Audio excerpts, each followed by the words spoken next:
I want the audience to do a conga line. If that never happened. Hard. That would be so hard with the seats. You would have to go on stage, but like wow. 1,000 people conga lining. I just picture you like leading it. You're like, let's go. Oh, yeah.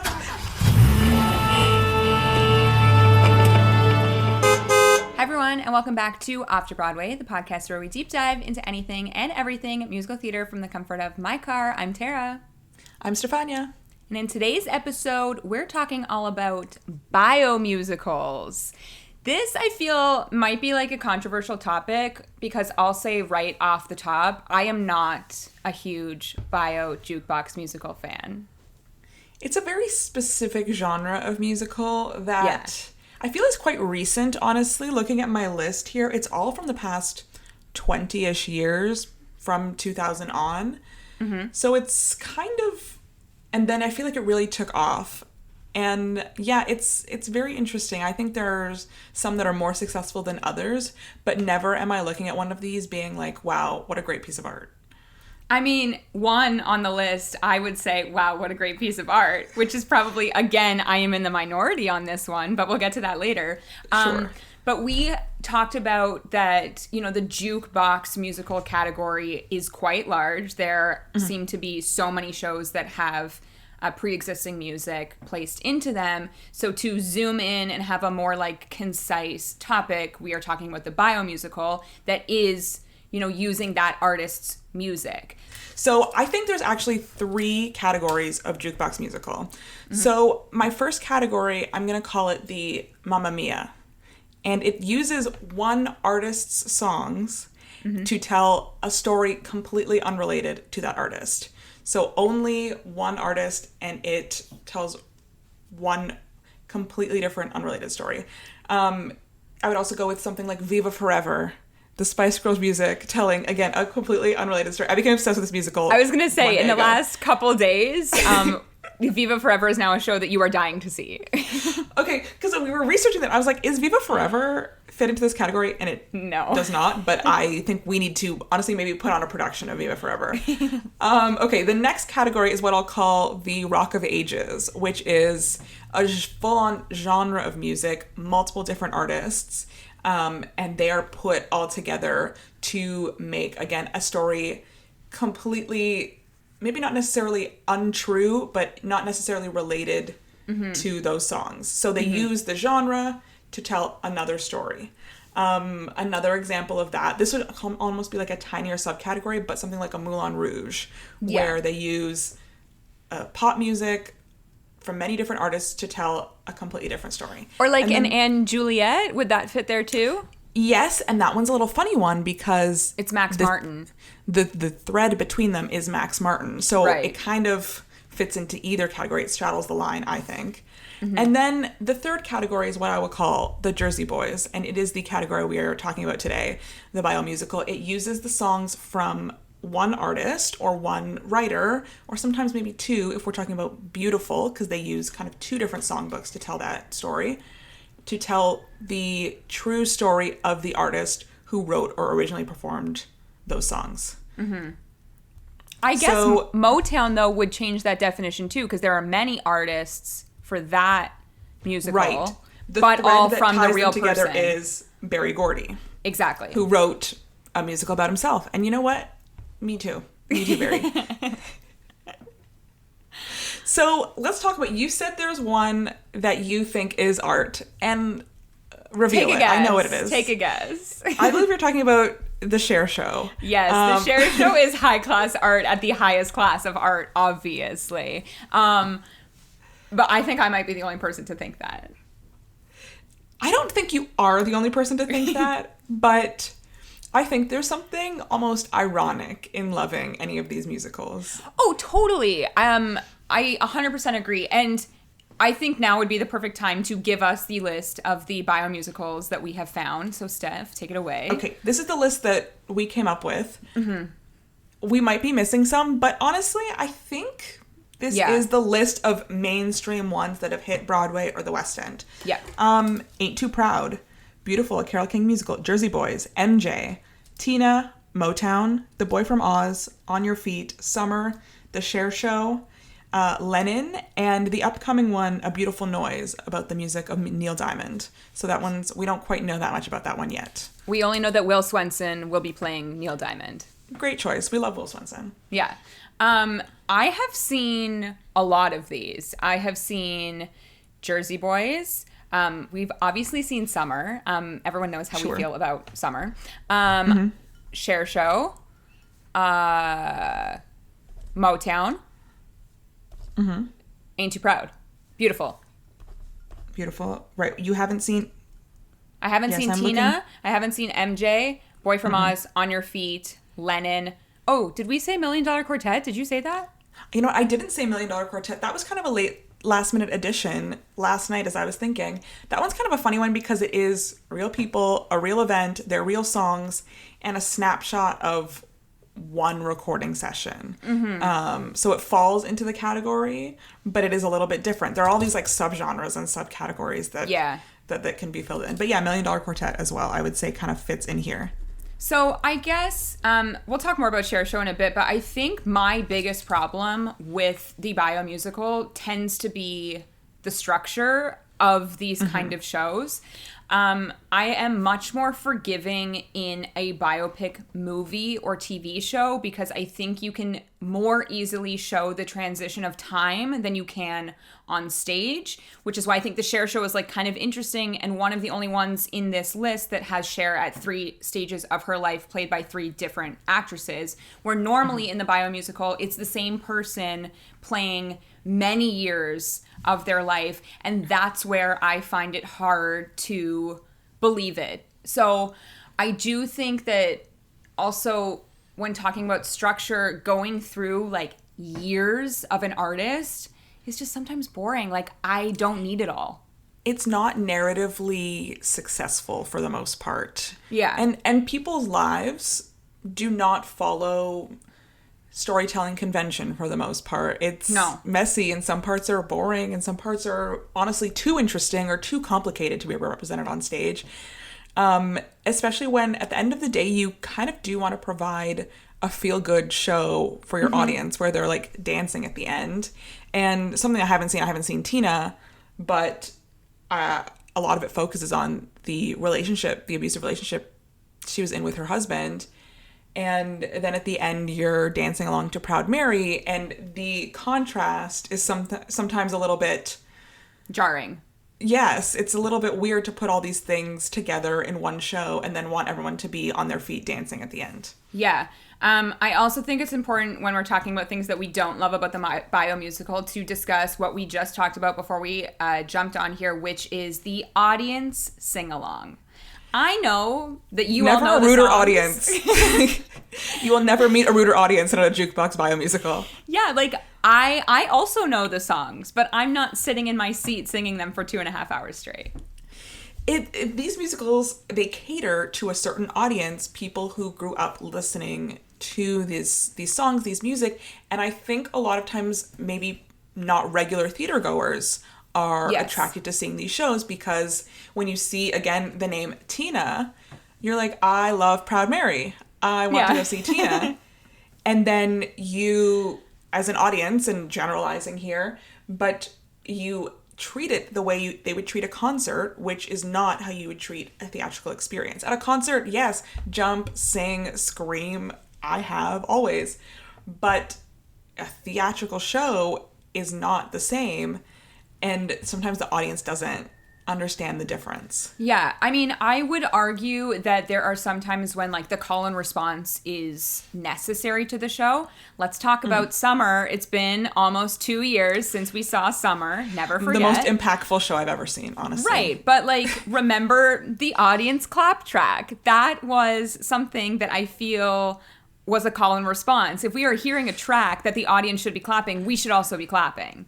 There was a lot of these, actually, there was a lot of talking to the audience in that show. Yes. That was another one that had the 3 Summers, 3 different ages of her, if we're comparing to the Cher Show, coming out. And the oldest version of her, I don't know if she had like a special nickname or something, but she would come out and kind of monologue to the audience and interact.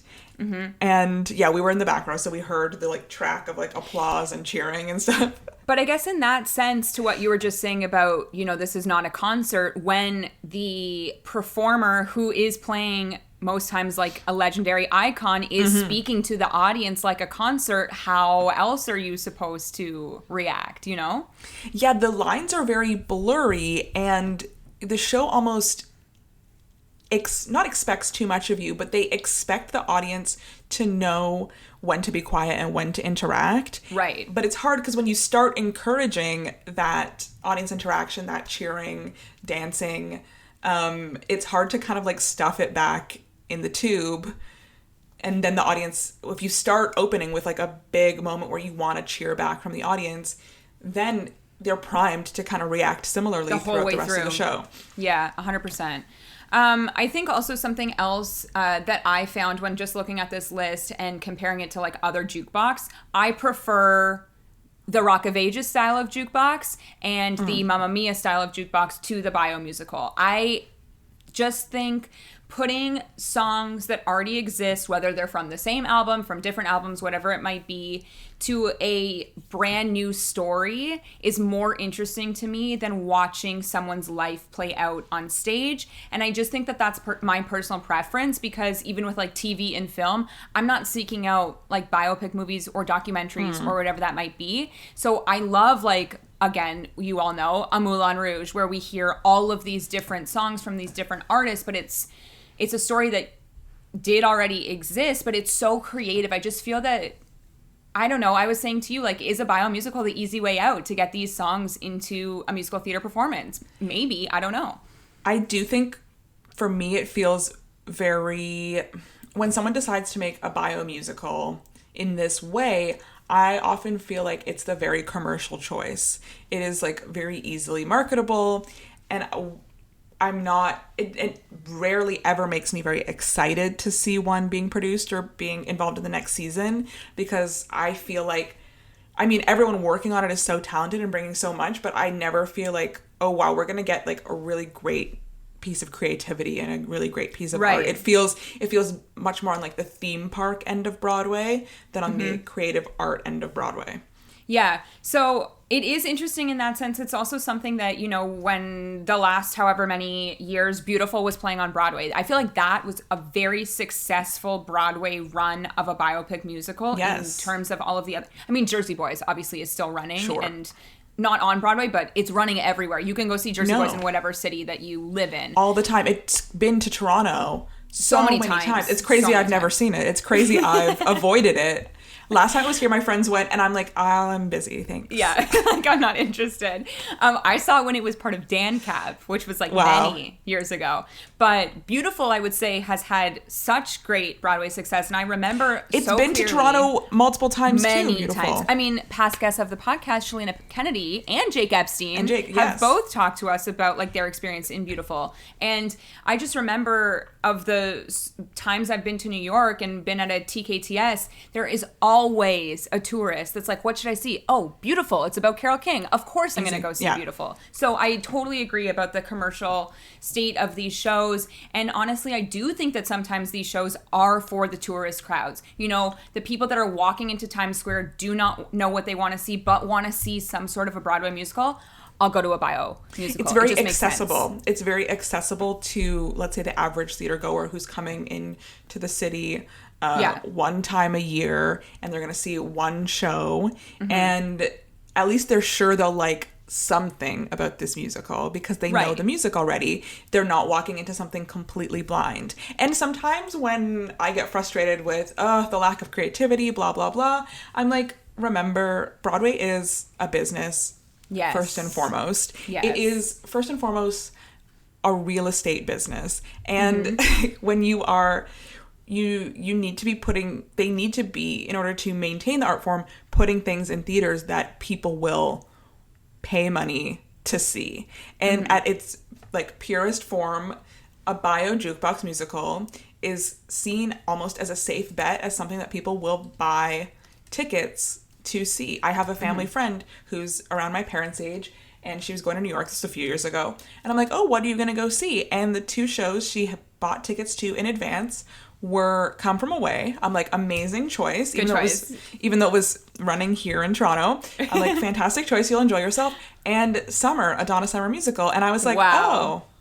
Oh, okay, a choice. Summer on Broadway, though, I just want to say, because Oscar nominee, Ariana DeBose. I was going to say, we just did our Oscar episode, and I forgot to mention that Ariana DeBose was in Summer, because how could I forget that? How could we ever pass up an opportunity to talk about Summer, a Donna Summer musical? Exactly. But no, it's true. That's so interesting. I always think it's so funny when she paid full price. She paid full price for those tickets. She bought those tickets in advance? In advance. Wow. That's commitment. That's what I'm saying. You know what I mean? Yeah, that's interesting. But I think it's also important when we talk about, because, you know, we haven't seen this show. We've heard actually like decently good things in the last little while. But one of the main questions of why is MJ on Broadway this season? Right. Because this is someone that, you know, like Michael Jackson, obviously an icon, a legendary performer, but also someone that has like a shady past and history. And there are a lot of aspects of his life that, you know, have been brought to light in the last few years. And it was an interesting choice to say, let's put a Michael Jackson musical back on Broadway. But as I think we said in our Way Too Early Tony nominations episode, hearing those songs, we all know and love that music. So sitting in that audience, like, why wouldn't you go see that if you are already a fan of the music? And I know that they don't touch on the, like, sketchy part of his life.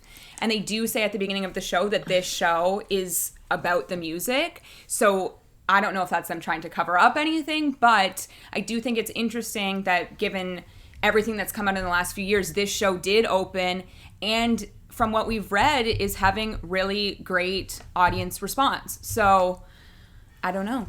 For sure. I think Michael Jackson this kind of brings in the question, how do you choose? They select, how do they decide who to do a bio jukebox musical on? And I think there's probably like a multitude of factors. One, whose music is easy to get, who's got an interesting enough life story. Well, yeah, what I had asked you this morning is, what is the process? Do you need to secure the life rights, but also the catalog of song rights, right? So and whether the person is still alive or not, I think factors into that as well, because you would need someone from the family to agree. You're dealing with the person or with the estate, let's say. Like, exactly. Carole King is still alive, so we're talking, you know, I don't know how involved she was, but she gave her own personal permission for it to happen. Whereas MJ is obviously no longer alive. Donna Summer also no longer alive. So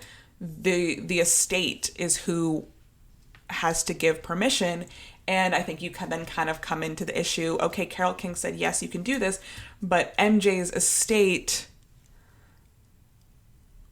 is it just more of like, not a cash grab for them, but is it kind of a cash grab for them? Are they being very discerning with who they're allowing to use music and do projects? Or is it just, yeah, you can have this, you can have this. I think MJ, to be honest, though we haven't seen it, it's fairly new, is kind of one of the most interesting ones on this list, because it is about a person who had such a long career, is an absolute icon, I think, especially to the Black community. I think means so much to the Black community. But also there are these very real harms that he committed to people that we like know of. And so I don't know. I think this is one of the most interesting ones to talk about. And I think, like, if I was in New York, I don't know if it would be my first thing to see, but I would see it. Like, I don't know if that would stop me from seeing it, but I do think it's something to weigh when thinking about this musical. It's very interesting. To continue to speak on it, I know the really, like, only thing that I know about the storyline is that it primarily takes place of the 1992 tour. So it is... Right. Quite that's early. The like framing device. Yes. And then kind of flashes back and brings it to that. I think, you know, book by Pulitzer Prize winner Lynn Nottage, you know, I trust her in writing these things. Christopher Wheeldon directing and choreographing, I mean, I kind of trust him as well. number one, to put something beautiful on stage, to put something choreographically stunning on stage, because that was so much. This is a tangent, but after Michael died, I think this was like, I think he died in like 2009, but in 2010, the summer, I took a dance class with one of the dancers on the This Is It tour. He was from like the area we live in, and he'd gone to the same studio as me when he was younger. And just like hearing about the process of putting on that tour, and someone who like didn't get to know him very well, but got to get to know the process of how Michael worked putting together that tour and how meticulous and specific he was about putting that together. I think that makes me even absolutely more interested in seeing kind of this production of the show. It's interesting. I also want to talk about for a second, back to the commercial and like the business side of Broadway, thinking about all of these shows on this list. These are all tour shows. They all go on tour. Absolutely. So not even just you run on Broadway for a little bit, you say, and then you tour it into the ground. You say, straight from Broadway, Ain't Too Proud, and you go to every city that you can possibly go to, and then it's like the Temptations, you know. No, it's true. These shows, and they're like perfect shows to bring on tours. I mean, in every single Mirvish season in the last, I want to say, at least 10 years, there has been a biomusical. Whether it's been beautiful 3 times, there has been a biomusical. Well, because we got that last Out of Town of Ain't Too Proud, speaking of. And it's somewhere, it started here, Yeah, there were like a couple out of towns before, and then the Toronto one, and then Broadway was the next stop. But somewhere, let's say a tour like The Band's Visit is maybe not going to every market. No. They're trying to maybe specifically pick markets that they think will respond to that material so that they can sell tickets. Whereas these kind of shows, I don't think they have to be that careful in picking their markets. No. Because they already have such marketable names. As soon as you see, On Your Feet. That has not come here. Mirvish, what are you doing? Honestly, you're right. And that's a tragedy. The one kind of different one in this list that I see is The Boy from Oz, which is about singer-songwriter Peter Allen, who was famous for his, stage persona and costumes, but most of his songs were made famous by performances of other people. So and also his name is not in the title. So I think the star power of that one was the Broadway production with Hugh Jackman and of course Stephanie J. Block, but the star power of Hugh Jackman on Broadway playing Peter Allen and having this, flamboyant stage persona. Am I wrong? Did Hugh Jackman not name his arena tour The Boy from Oz about himself? I swear he did. That's possible because he's also the boy refers from to Oz. Being from Australia. Like, let's go to Hugh Jackman's Wikipedia page and let's. This man has gotten so much airtime in the last few episodes. Why do we keep talking about this man? So he won the Tony Award for playing Peter Allen, and then he hosted the Tony Awards. Okay, Boy from Oz. No. I made it up then. He did not name his... It just feels right, though. Well, I think that was why it was like such a perfect match, because Peter Allen was the Boy from Oz, and then Hugh Jackman himself also the boy is from Australian, the Boy from Oz. Back to like my dance studio when I was younger, there was a dance number to the song Rio. I don't know if it was from this cast recording or if it was the original, but I heard that song and they would play it all the time in the studio, and I never knew what the song was. I could not find it. I'm like, is this Duran Duran? It was not. And then one day I just heard Hugh Jackman singing this song. I'm like, I've been searching for this song my entire life. I can't believe I found it finally. I can't believe it. It was one of my favorite things to watch, like the older kids do. And Amazing. Then I was shook when I find out where the song was from. Yeah. I know you haven't seen as many on this list as I have, but do you have a favorite that you've seen? Okay, so I was looking at this list. I think I've actually only seen Beautiful and Summer. So take your pick. This is so hard because let's like compare them actually, because I think they're quite different. The structure, which I had said at the beginning of this episode, is something that I have an issue with, and I agree with you that structure between Beautiful and Summer feels like not in the same category of a biomusical. Completely different. So Beautiful is very linear. It starts from when she's young, and it ends with that Carnegie Hall performance when she's older and more mature, and you get to really like watch Carol's journey from, 15, 16-year-old girl to adult woman, songwriter in her own right, performer, mother. And then Summer, which, again, somewhat similar to the Cher show, you have these 3 Donnas who are telling different aspects of their life and kind of putting it together like a puzzle. Yes. Until the end with my favorite scene where she's apologizing to the gay community. I can never let that scene go. I can't let that scene go. We were shocked when it happened. And then also while that speech was happening was when those like digital posters came down, like the lipstick. Those were so bad. No, the worst set design moment. No, the cars were everything. That was a great set design moment. Okay, so but like when the cars come out, it's really dark on stage, so all you're seeing is headlights, so it's not a big deal. But then the lights come up, and it's just like not even a go-kart. It's not even that. It was like that was a moment though pipes. That made me think, if Summer was ever licensed for a high school, they could make this out of cardboard and it would work just as well. Like it would be better. So like the way Summer kind of pieced everything together, and I think the way the Cher show does as well, it's not told linearly. I haven't seen Jersey Boys, but I know that there's a lot of fourth wall breaking. Yes, where there is. Frankie Valli will like turn to the audience and explain, is it a more linear told story, or is I would say it's not as confusing as Summer, where you're like, Summer. Where are we? And I do want to bring in the Cher show into this, because I do think that something that I like about the biomusical, and again, Cher show specifically, Cher show to me, in comparison to these other shows on the list, feels almost like straight up fantasy. So I can forgive it because it feels very creative. I also know like Cher was decently involved in the process, and she is a character, let's just say that. So I feel like she wanted that fantasy moment to be on stage.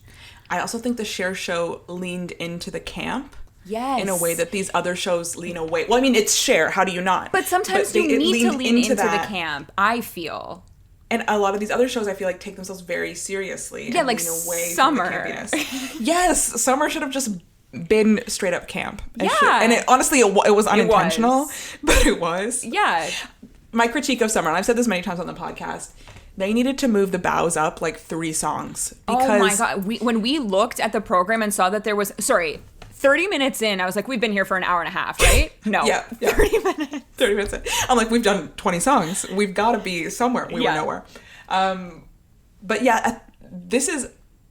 Okay, I think the key to a successful bio jukebox musical is moving the bows up as early as you possibly can, so the audience is always standing. Unless the show's horrible, the audience is on their feet. Yeah. And then you make it a dance party. You kind of maybe turn the house lights up, start twirling disco balls. I know you haven't seen it. Make everyone dance in the aisles. Bring your dancers into the aisles. I mean, maybe not now, but bring your dancers into the aisles and like get people dancing. I know. Because then if that last 10 minutes is good, no one will care about the rest. Exactly. And that's how I feel about the Cher show. Although, like 10 minutes before that was decently good. But I know you haven't seen it on stage, but you've definitely seen when the Cher seed turns and rotates. How do you not scream? It's a blast. I mean, at the same time, we're talking about Cher. So, like, the costumes are out of this world. The wigs, amazing. In our way too early, very, very first episode, there was a full portion of me talking about Jared Spector's wig. Like, it was just so good. And I just think that was the only biomusical that I had seen on Broadway. And I will say, in terms of, like, audience interaction, no one was singing along until the end. So it was... You also saw it very early... Yes, I did. In the process, right? Was, like, and I think December. The later you go in the run, the less, serious theater people are there, and the more general audiences are there who treat it slightly differently. But I would say, again, like, speaking on, Cher shows Summer and beautiful. I would say that my second favorite of the bio musicals is Beautiful. That show feels very clean to me. It is just exactly, as you said, the linear storyline, if you are going to follow one, that I'm interested in. But again, I'm just like not really interested sitting in an audience watching someone's life on stage. I mean, we all also know my feelings on Ain't Too Proud. I did not care for that show at all. A glorified PowerPoint presentation, as one of you said. And it was. And this is nothing to say that, like, again, when you hear those songs, you're like, wow, this is so great hearing these songs sung by incredible, talented people. Absolutely. But I could just, like, go to a review or a concert, which, like, let's talk about the review. And, like, we were saying on, when we were texting about this, you know, Thriller, the, like, Michael Jackson concert on the West End. That ran for so long. It ran for, like, 10 plus years, but it wasn't a bio musical. It was like an impersonator concert, music. I want to say. Yeah. Yeah, I think they had multiple Michaels throughout the night, and they just did those songs for you. They just gave you what you wanted. They made you feel like you were at a Michael concert, which is not what the goal of these are. Yeah, so I also think a lot of the time my mind goes directly to, like, Vegas show, because that's where you get all of these... Imagine Beautiful in Vegas. It would be a hit, though. Summer. It would, but also like, it does not have Vegas energy. But like Summer in Vegas, Summer in Vegas. A hit. Summer in Vegas. Tina in Vegas. Splurge for a bigger car. A hit. That would be so good. That would be so good. So I do think that there is obviously a market for it. As we know, there is a market for it. I just think it's a little lazy. So I guess that leads me to like my next point. What do you think the future of the bio musical actually is? I mean, I don't think it's going to end. I think, I mean, people are always fascinated with celebrities. Yes. People love celebrities, which is why, and people love making art about artists. So I don't think we will ever see a bio jukebox musical, something like this, go away. But I do think people need to come up with how to structure them, or how to make it so it doesn't feel like it's the same thing regurgitated over and over and over again. Totally. Because even though this list we came up with is like 10, 12 musicals, they all feel very samey. Even though we've discussed many differences with them, they all feel, you know exactly what you're going to get before you walk in. And I think... It's safe. It plays it very safe. Yes, it plays it very safe. And I think to get me excited about a bio jukebox musical, we need to do something else. Like the Cher show, which I didn't get to see because the timing of when I was in New York just didn't quite work out. I was excited about that one. That one was one where I would have done, like, I would have worked hard to see it. Whereas a lot of these are like, okay, if I am... on my last resort of shows, I guess I'll see Tina. Except for On Your Feet. I mean, I could insert the clip from your birthday episode. I would watch On Your Feet. I do love. There's something about Gloria Estefan that just does it for me. Oh yeah, oh, at night it's gonna get. But like that's like what I would want to be there for is for the mega mix at the end. That's what gets me excited is the mega mix, not hearing about how Gloria and Emilio like came to success. I'm sure it was a lovely pull yourself up by the bootstrap story. I don't care. I know. I just want to like party to conga, you know? I want the audience to do a conga line. If that never happened. Hard. That would be so hard with the seats. You would have to go on stage, but like wow. 1,000 people conga line. I just picture you like leading it. You're like, let's go. Oh yeah. Okay, if no one's done this, but I think what you need to do for On Your Feet is you need to get dancers. I mean, not during COVID, maybe like another time, but you need to get a dancer to go into the audience and start pulling people up to create the conga line. This reminds me of a show that you and I both love and does not get enough credit, Strictly. Strictly Ballroom is great. They did that though, didn't they? Didn't they like pull people up on stage? They pulled 2 people up. Yeah. They pulled 2 people up at a certain moment. Yeah. Which was funny. Wow, what was a Strictly Ballroom? A great musical.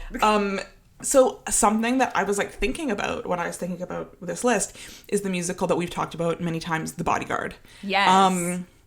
Because that is not a bio musical, but it is all the songs of Whitney Houston to the movie The Bodyguard, which is not autobiographical or biographical to Whitney in any way, but it feels almost like it is because Whitney was a pop star. Her character is a pop star.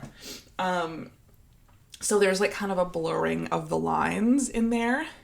And that was one where everyone was partying during that final.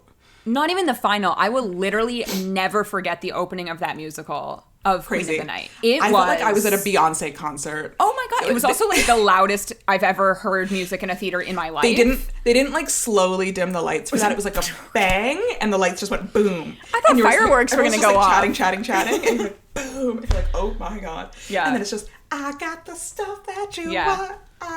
But see, again, I think crazy. It was amazing. But this just like validates what we've been saying this Bio-musical whole should be like time. that. Yeah, Bio-musical should be like that. It validates the other jukebox musical. And then I think there's problems with all of them, and maybe we'll do episodes on the other categories at some point. But, you know, sometimes it feels like you're shoehorning in an artist's most famous song because you can't do the musical without it, but it doesn't really fit the story that you've been telling. Or one character's sole purpose is to sing this once. I mean, I'm thinking about like Jagged right now, where they create an entire character and storyline just for You Ought to Know, because you can't have a musical without using Alanis Morissette's music without You Ought to Know, but it's not quite organic to the rest of the story. And so I think there's like always issues when you are using something that was not written for this purpose, unless you're doing something like a Moulin Rouge where that's kind of the point. I agree, but I also think Moulin Rouge is like an outlier in all of this because they used 30,000 songs in Elephant Love Medley, right? So it is. They like use the construct of pop and popular music like to make it work for you. It's not shoehorning it in. It's like inherent to the conceit of that musical. But it's interesting bringing that up because I do think also something that you sometimes run into issues with the biomusic and the song catalog that you're working with is people are waiting for their favorite song to be sung and to show up. And sometimes it doesn't, because if you're doing MJ, he's got albums and albums of music, but we're only focusing on the 1992 tour, so it's not going to come up. Yeah, you can't get everything in there. I remember seeing Beautiful, and I was with some friends, and me and my friend are big Gilmore Girls fan. And Where You Lead is not in the musical, but it was playing at intermission. Oh, really? So we're like, Where You Lead. That we were singing along. We were being annoying at intermission singing Where You Lead. Intermission warrants it. Yeah. Anywhere. That's funny. I'm like, where is Where You Lead?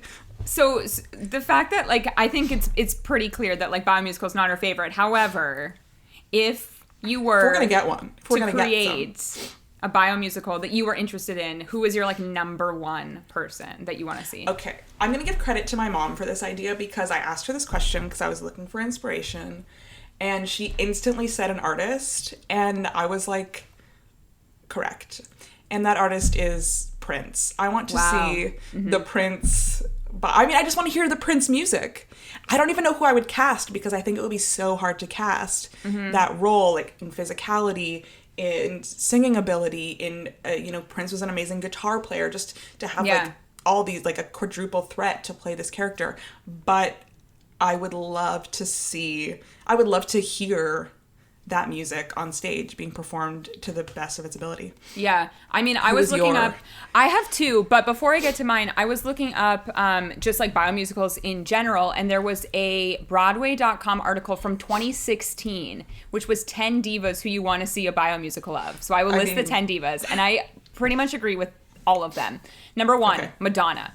Would be I was going to say Madonna as well. I was thinking about last night. Yes. Number two, Amy Winehouse, which... that would be an interesting biomusical because her life, tragic, as we know. So it would be interesting to dive into that. I just don't know the information that they would pull on. Does she have a big enough song catalog to do something like this? Number three is the second biomusical on my list of the two that I would make, and that's Lady Gaga. And I love Lady Gaga. Gaga I love Lady Gaga as herself because no one else could ever. Right, Gaga plays herself. Correct. It's too soon. We can't do one yet. Too soon in her life. From one Italian to another. From a Stefania to a Stephanie. Exactly. You agree. Number four was Adele, which, again... she doesn't have the catalog to me that's too down. I love Adele. I've seen Adele in concert. There's no her, song here that is a mega mix for me, you know? No, she doesn't have the variety in catalog. No. What is in the mega mix? What is your big Act 1 finale? Would be that's the Act 1 finale. But you can see that. You can see Aaron Tveit sing that down the street. And damn well, you can see him sing it. Amazing, yeah. Number 5, which I think you would appreciate, Beyonce. Sure. There's a catalog there for sure. Let's do a Beyonce and Jay-Z and see that love story. I think that would be really fun. And then like some Solange. Yeah. To like and the kids. Variety. And Destiny's Child, of course. There's so much there for Beyonce. Yeah. She would never give the life rights, though. I don't see it. No. Number 6 on this list is Ella Fitzgerald, which, sometimes doing those classics. Actually, that brings me thinking of her. What about, like, Lady Day that Audra did? That just reminded me Yeah. See, that's such an interesting one. That's more similar to $1 Million Quartet to me. Yes, because it's like a concert evening. Yes. As opposed to like the full... And it was kind of narrative. I would say marketed throughout as like a concert evening. The poster is like Audra standing at a mic stand. So yes. Number 7, which I might have said on an episode, Celine Dion. The catalog is there. The Queen. The Canadian Queen. As long as Taking Chances is in the musical, I'm in. That's a perfect... Okay, I think Celine, we don't get the bio musical, but we use her music to tell a completely unrelated story. Totally. Would love to hear it. There's so much there. She would be so... I feel like she would be into it. Oh my God. I could just see her like in the front row applauding. Like I feel it. I see it. Yeah, and then at the curtain call, she's like... Yes. She's doing Celine. Number 8, Aretha Franklin.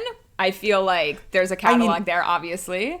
We just got the movie Respect this year, starring Jennifer Hudson. I think there's a storyline. I don't think that's far out of the realm of possibility. 100%. Number 9, Barbra Streisand. So that is an interesting one too, I feel. We're getting Funny Girls, so close enough at this point.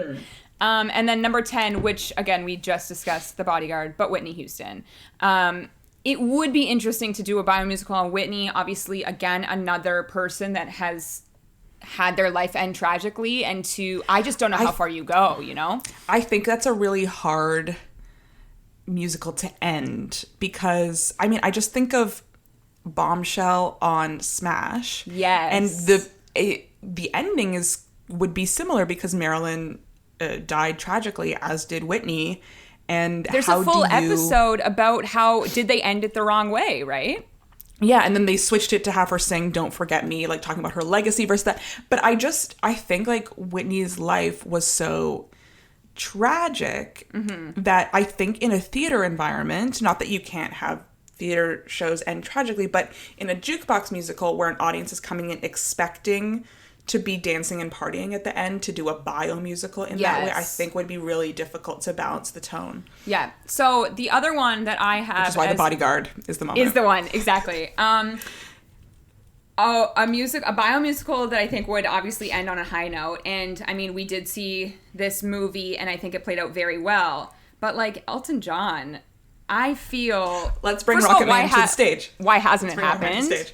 Because that, to me, is similar to Cher's Show. I think there is a lot of, like, straight-up fantasy moments that you could add into that. Yeah. Also, the costumes would be incredible. I think Elton would sign on for this for sure and be happy to, like, give the life rights. But I do think, I did, like, cast this. I think that Ben Platt would be a good Elton John. Oh, you think... Oh, okay. This is interesting. I only say this because, like, thinking of, the concert that we saw, how, like, pleasantly surprised we were of how amazing he was on stage. And he did have, like, a little mini Elton John section in the concert. And I feel... he did take me to the pilot. Yeah. Yeah. His energy, I think, would work for that. I love Elton. And I think him in concert is so much fun. And especially because, his farewell tour has been interrupted many times. And it's been extended many times. He's still saying farewell. He's still saying farewell. We don't blame him that much. But if this is his farewell tour and he's retiring from performing, I would love to be able to get that fix of those songs being performed live.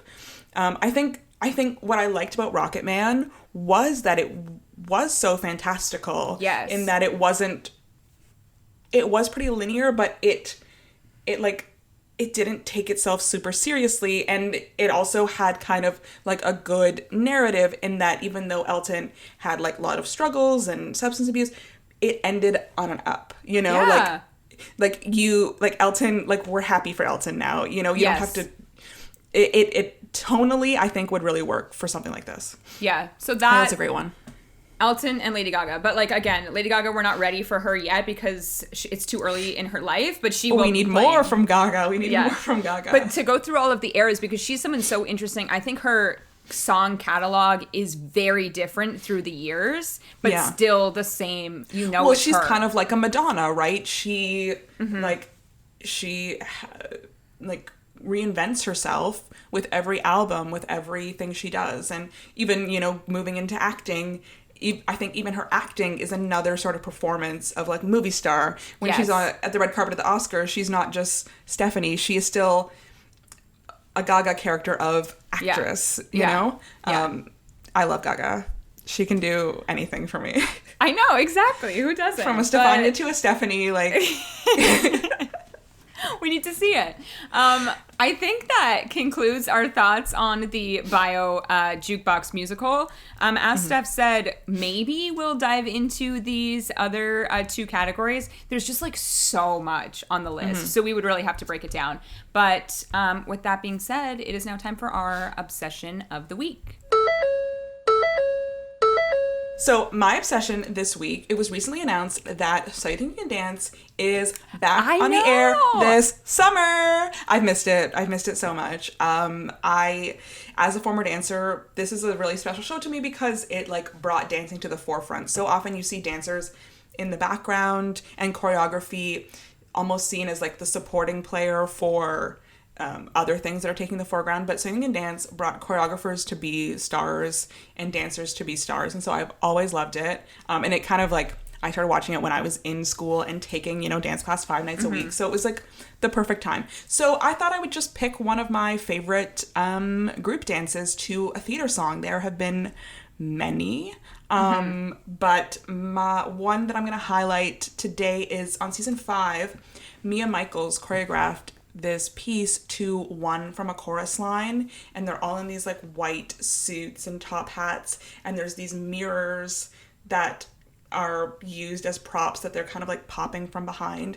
And Mia always has such interesting movement and such beautiful, gorgeous lines and like contemporary movement that she has the dancers do. And I love that she took this like conventional theater song that has this kind of quote unquote conventional, gorgeous Michael Bennett choreography that we know really well, and then kind of like twists it with this dance. So I would highly recommend just going on YouTube and typing in SYTYCD one chorus line, and you'll find it. And it's one of my favorites group dances on the show ever.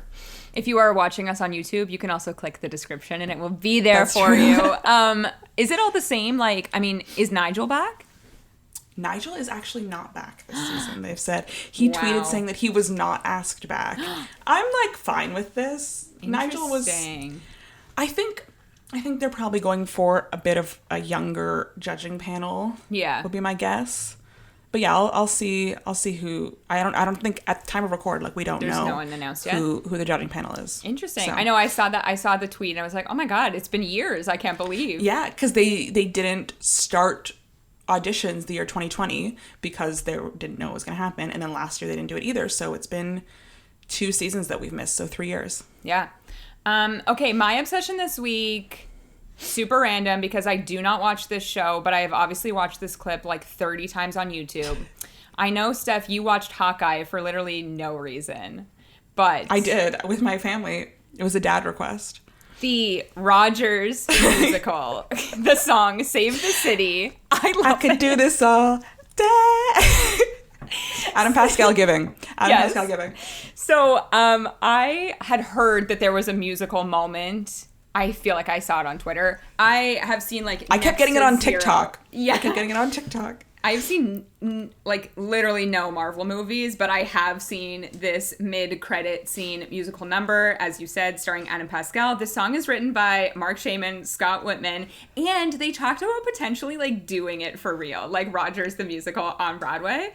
I feel like, because I was watching the clip, I think the theater that they use is the Walter Kerr, but I'm not confident because it's across from the Marriott Marquis, so that's the only thing that makes sense to me. I don't remember. But this song is... the staging of it feels very Spider-Man Turn Off the Dark to me, which, you know, I love. But the song feels very like Hairspray, You Can't Stop the Beat to me, which makes sense because it's Shaman and Whitman. And I was just looking up, which is like a callback to our way too early Tony nominations. Did you know that Mark Shaman did the music for Mr. Saturday Night, the movie? I did not. I did not get the call to do the Broadway. JRB is doing it. I know. So I thought that was interesting. But also, Mark Shaman and Scott Whitman are like full on in the conversation because Some Like It Hot is like currently doing workshops and is going to Broadway in the fall. So who is it? It's like Christian Borle, Adriana Hicks, J. Harrison Gee. Am I making that up? No, I think you're right. Do we need another musical where a man is in a dress? Absolutely not. No, here we are. The humor that was played on in when this movie came out, I believe the 60s, and when something like Tootsie and Mrs. Doubtfire came out, is just not the humor that we need right now. No, and also like the two of them working on this Marilyn Monroe project. Give us Bombshell. Like, what are we waiting for? Let's Be Bad. Let's Be Bad is in this musical. I know. Let's Be Bad is That's why when I saw that Christian Borle was doing it, I was like, wow, I screamed. Throwback. So yeah, they're currently doing that. But this song, so fun. It actually is so fun. And I was looking at the credits, and there's like a lot of musical theater people that filled out the ensemble. Like Derek Klena voiced, Bonnie Milligan, Chris Sieber, plus obviously Adam Pascal, like leading us in this performance. I didn't recognize any of the other dancers in it though. No, me either. Like literally I recognized no one, but except for Adam Pascal, obviously. I think it was such a clever thing to add in because Save the City. Dun, dun, one dun. Hilarious, amazing, crying, laughing, but also it was funny because watching someone watch their life be represented inaccurately was kind of an interesting thing to explore. Again, didn't watch the show and don't know how often these musical moments like popped up, but wasn't Mark Shaman like conducting this? I swear. He's in there. He's in there. And he like turned in the back to the audience. But it is true. But I will say in Spider-Man, the latest one, whatever it's called, No Way Home, there is a billboard for Rogers Musical in Times Square. And I feel like with that brings us to the end of this episode and our chat on bio jukebox musicals. As I said, if you want to hear us dive into these other categories of jukebox musicals, you can let us know by following us on Twitter or Instagram at Off2BWay Podcast. That's with the number 2. And you can listen to us anywhere podcasts are found, whether that be Apple Podcasts or Spotify or anywhere else. Or you can even watch us on YouTube where you can see our beautiful faces. We would love it if you subscribe to us there and even leave a comment. And we will see you guys next time. Bye.